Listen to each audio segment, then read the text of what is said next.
जैसा कि next question है, the coordinates of mid point of line joining the points 2p + 2, 3 and 4, 2q + 1 or 2p, 2q, find p and q। इसका ये मतलब है कि अगर कोई भी एक लाइन है ए बी, उसका मिड पॉइंट है यहाँ पे m, तो ये कोऑर्डिनेट जो है इनके, ये हमारे पास है 2p + 2, 3 और ये है 4, 2q + 1 और जो मिड पॉइंट के कोऑर्डिनेट्स है वो ये है, मतलब कि 2p, 2q। अब सबसे पहले मिड पॉइंट में आप देखें x क्या होता है हमारा x1 + x2/2 और y क्या होता है y1 + y2/2।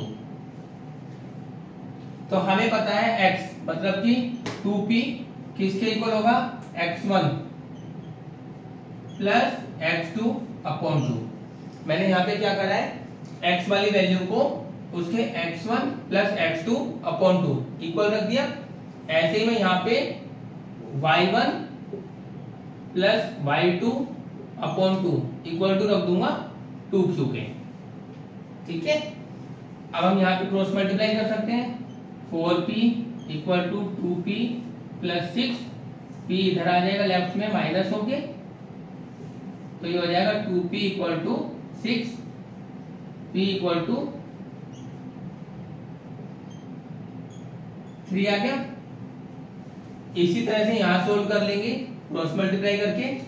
2q + 1 = 4q, तो 4 = 4q - 2q, इससे हमारा आ गया 2q = 4, तो q क्या हो गया 4/2 कैंसिल आउट हो गए 2, तो हमारे p और q आ गए 3, 2।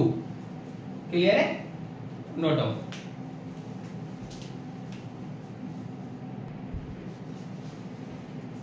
अब नेक्स्ट क्वेश्चन हमारे पास है, इसमें हमें रेशियो बताना है। देखो अगर कह रहा है find ratio in which line segment joining the points 5, 4 and 1, -3 is divided by x axis. Simple है, सबसे पहले हम एक लाइन बना लेंगे ए बी, कोई पॉइंट रख देंगे p, a के पॉइंट्स हैं 5, 4, b के हैं 1, -3। अब इसके हमारे पॉइंट्स होते हैं x y, ठीक है, और रेशियो क्या हो गया m1 और m2। अब जब भी एक चीज ध्यान रखना, जब ये x एक्सिस पे जा रहा है तो x एक्सिस पे है तो y 0 हो जाएगा, और अगर y एक्सिस पे होता तो x 0 हो जाता। बस ये चीज ध्यान रखनी है। अब देखो हमारे पास यहाँ पे तीन चीजें अननोन होगी, x, m1 और m2। तो अगर मैं x पे काम करूंगा तो मेरे पास तीन चीजें अननोन होगी, तो मैं यहाँ पे मुझे रेशियो चाहिए m1 और m2, तो मैं y पे काम कर लूंगा। जैसे y = m1 y2, देखो m1 y2 + m2 y1 upon m1 + m2। कितना क्लियर है। अगर मैं x पे काम करता तो यहाँ पे x भी आ जाता, फिर तीन चीजें अननोन हो जाती, तो मैंने y वाली वैल्यू को ले लिया जो 0 है, ताकि मेरे पास सिर्फ दो चीजें रही और दो को मुझे सोल्व करना इजी पड़ेगा। अब देखो क्रॉस मल्टीप्लाई करते हैं, पहले ध्यान देंगे सीखने पे, नोट करने के लिए बाद में टाइप दूंगा आपको। ओके, इसको अगर हम क्रॉस मल्टीप्लाई करते हैं 0 से तो 0 हो जाएगा, m1 + m2 उधर जाके ये हो गया -3m1 + 4m2। अब मुझे रेशियो किसका चाहिए होता है m1/m2 का, तो मैं m1 को इधर ले जाऊंगा, ये हो गया, पर m1/m2 चाहिए तो ये m1 है, अपॉन में m2 ले आया, यहाँ पे 4 बचा, इस 3 को नीचे ले जाऊंगा इधर डिवाइड में, रेशियो आ गया 4:3। सिंपल है, बस एक लॉजिक याद रखना है, अगर वो x एक्सिस पे बोले तो हमें y 0 लेना है, अगर y एक्सिस पे बोले तो x 0 लेना है, बाकी सिंपल फॉर्मूला अप्लाई कर देना है। अब इसमें यहीं पे एक चीज होती है, अगर वो क्वेश्चन में ऐड कर दे कि फाइंड कोऑर्डिनेट्स आल्सो, कोऑर्डिनेट्स की बात कर रहा है तो वो ये मांगना चाह रहा है। देखो y तो हमारे पास है ही 0, अब हम x कैसे दे देंगे, x वाले फॉर्मूले में रख के, x = m1 x2 + m2 x1 upon m1 + m2। देखो यहाँ क्वेश्चन में मांगा नहीं है उसने कोऑर्डिनेट्स, हमारा आंसर यही खत्म हो गया है, पर अगर वो मांगे फाइंड कोऑर्डिनेट्स आल्सो तो करना ही है। कैसे करेंगे? देखो m1 हो गया 4 into x2 plus m2 into x1 upon m1 plus m2, 4 15। हमारा x क्या हो गया 19/7 और उसने हमसे मांगा गया था कोऑर्डिनेट्स, तो यानी कि x और कोमा y, ये हमारा पूरा आंसर होगा फाइनल। क्लियर है? Note down.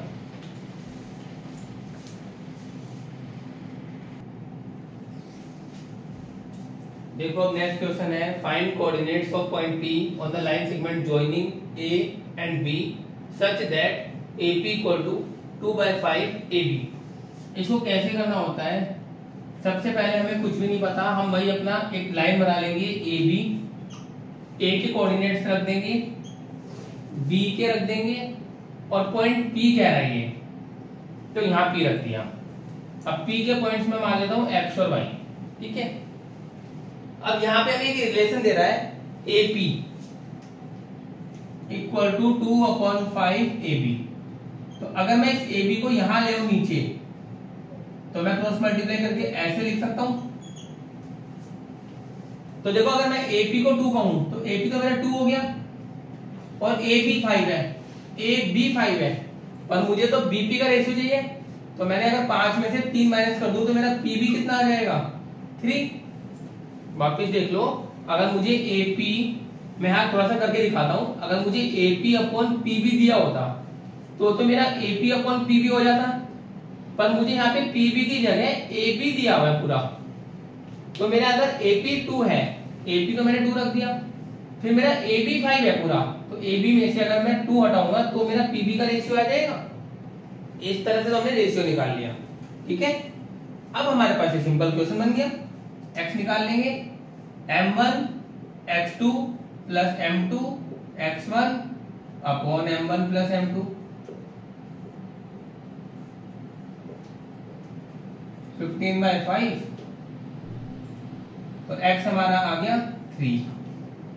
इसी तरह से y m1 y2 plus m2 y1 upon m1 plus m2,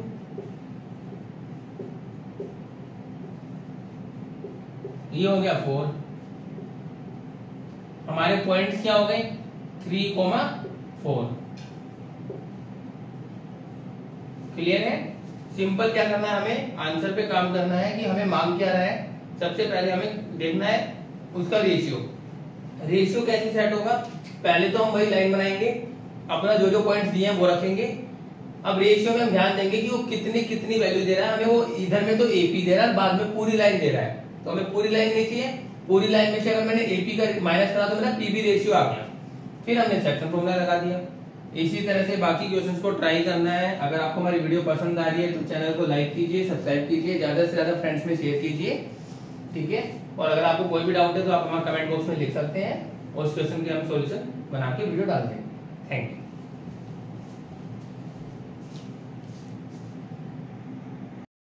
अब नेक्स्ट क्वेश्चन हमारे पास है find coordinates of points of trisection of line joining points A and B।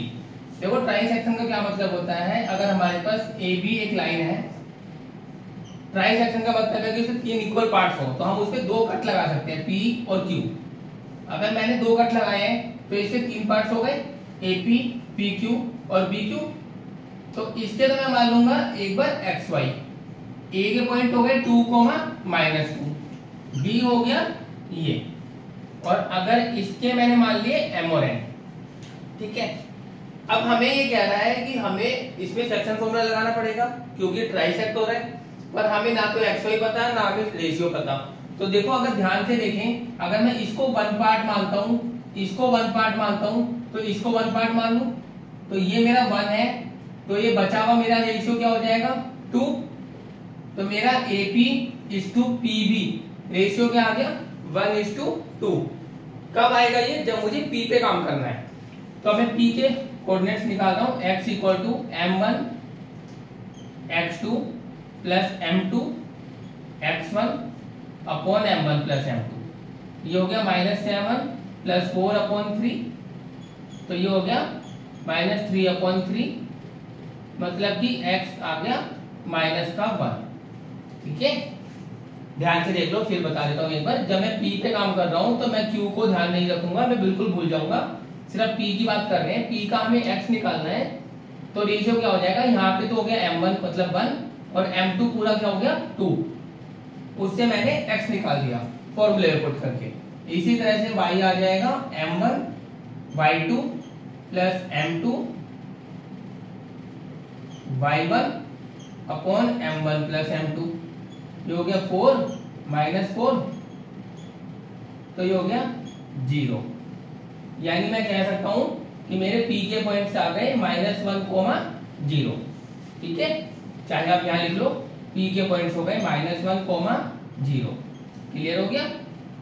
अभी तक हमारा इक्वेशन हाफ हुआ है क्योंकि हमने p पे काम किया है, अब हमें q के निकालने हैं। अब देखो मैं एक बार ये फिर वापस लाइन यहां बना के दिखाता हूं, थोड़ी क्लियरिटी हो जाएगी। अगर मेरा पॉइंट P है, ये था मेरा ये -1,0, ये -7,4। अब मुझे Q निकालना है, तो Q के पॉइंट्स में यहाँ पे XY ले लूंगा। ठीक है, अब मेरे पास P है और B है। अगर अब मैं इस पे फिर सेक्शन फॉर्मूला लगाता हूँ तो थोड़ा सा लंबा पड़ जाएगा, पर अगर मुझे दिख रहा है P और B का मिड पॉइंट होगा, क्योंकि ये वाला हिस्सा भी 1 है, ये वाला हिस्सा भी 1 है और ये भी 1 है, तो मैं मिड पॉइंट में क्या लगा सकता हूँ formula, x1 plus x2 upon 2 और y1 प्लस y2 अपॉन 2। अगर हम सेक्शन फॉर्मूला भी लगाते हैं और सेक्शन फॉर्मूला में हम m1 और m2 को इक्वल रख देते हैं, तब भी हमारे पास यही फॉर्मूला बन के आएगा। तो मैं निकालता हूँ x को, p के पॉइंट्स होंगे x1 y1 और b के पॉइंट्स होंगे x2 y2, तो ये हो गया x1 प्लस x2 अपॉन 2, मतलब कि -1 plus 7 upon 2, 6 upon 2, cancel out हो गए, x आ गया 3। इसी तरह से हमारा y क्या आ जाएगा, y1 plus y2 upon 2, y आ गया 2। तो यानी मेरे q के पॉइंट्स क्या हो गए, q 3,2। तो मैं यहां लिख सकता हूं q के पॉइंट्स को 3,2। एक बार फिर देख लो ध्यान से। जब हमारे पास क्वेश्चन दे रखा था, थोड़ा सा लेंथी जरूर है बट इजी है, हमें ए और बी पॉइंट्स दे रखे हैं, हमें बोल रहा है ट्राइसेक्ट हो रहा है। ट्राइसेक्ट का मतलब है कि वो लाइन हमारी 3 पार्ट्स में कट होगी। 3 पार्ट्स का मतलब होता है, देखो अगर हमारी कोई लाइन एक बार कट मारते हैं तो 2 पार्ट्स होते हैं उसके, और 2 कट लगाते हैं तो 3 पार्ट्स होते हैं। तो हमें यहाँ पे 2 कट लगाने हैं। दोनों को मैंने पी और क्यू नाम दे दिया, आप कुछ भी नाम दे सकते हो, अपनी मर्जी है। तो मैंने देखा जब 3 हिस्से हो रहे हैं, तो अगर मैं इसको एक हिस्सा मानूंगा तो बचे हुए को 2 हिस्सा मानूंगा, तो मैंने P निकाल लिया सेक्शन फॉर्मूला से। अब P निकाल लिया तो मैं Q भी सेक्शन फॉर्मूला से निकाल सकता था। कैसे, अगर मैं AQ को तो 2 पार्ट्स मान लेता और BQ को मैं 1 पार्ट मान लेता, पर मैंने यहाँ पे मिड पॉइंट लगा दिया ताकि डायरेक्ट हो जाए और इजी रहे। ये हो गया, ठीक है, note down. Good morning everyone. आज हम कोऑर्डिनेट्स में क्वेश्चंस करेंगे सेक्शन फॉर्मूला के। पिछली क्लास में हमने किया था जिसमें हमने डिस्टेंस फॉर्मूला अप्लाई किया था। जैसा कि आप सब देख सकते हैं, हमारे सामने क्वेश्चन है, find coordinates of point P which divides line A and B with the ratio 2:3। इसमें हम कैसे करते हैं, देखो सिंपल एक हम A इंटू B एक लाइन बना लेंगे, जो भी पॉइंट्स हैं उन पॉइंट्स को हम रख देंगे 3,5 -3,0। अगर हमें पॉइंट्स नहीं भी गिवन हो, A और B सिर्फ ये वैल्यूज गिवन हो, तो हम अपनी मर्जी से कोई भी पॉइंट्स ले सकते हैं, P Q या कुछ भी। एक पॉइंट यहाँ पे मैं गिवन है P, इसके कोऑर्डिनेट्स हमें बताने हैं और रेशियो गिवन है 2:3, मतलब कि AP हमारा 2 है तो PB हमारा 3 है, रेशियो की फॉर्म में।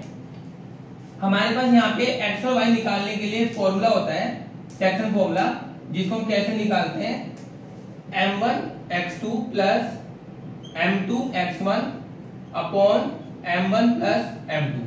ऐसी y के लिए होता है m1y2 plus m2y1 upon m1 plus m2। ये जो रेशियो होता है ये m1 और ये m2 होता है। तो जब भी m1 होगा जिस साइड में, उस साइड के x1 y1 होंगे, और जहां पे m2 होता है उस साइड के x2 y2 होंगे पॉइंट्स। अब जैसे मैं x निकाल रहा हूं, x का पॉइंट निकालने के लिए हम कैसे करेंगे, x के लिए m1, देखो m1 x2 m2 और x1 upon m1 plus m2। Simple है, सोल्व कर लेंगे। -6 प्लस 9 अपॉन 5 3/5, ये x आ गया। जिस तरह से हमारा x आया इसी तरह से y निकाल सकते हैं। y के लिए हमें क्या करना है, m1 मतलब कि 2 y2 plus m2 y1 upon m1 plus m2, 0 plus 15/5 15/5। तो हमें ये x और y बताना था, तो हमारे पॉइंट्स क्या हो गए, 3/5 और 3।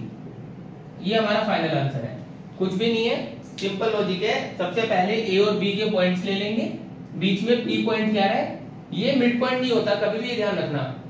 अगर वो कह रहा है मिड पॉइंट तब मिड पॉइंट होगा, अदरवाइज हमारा कोई भी पॉइंट हो सकता है x, y। Okay, note down.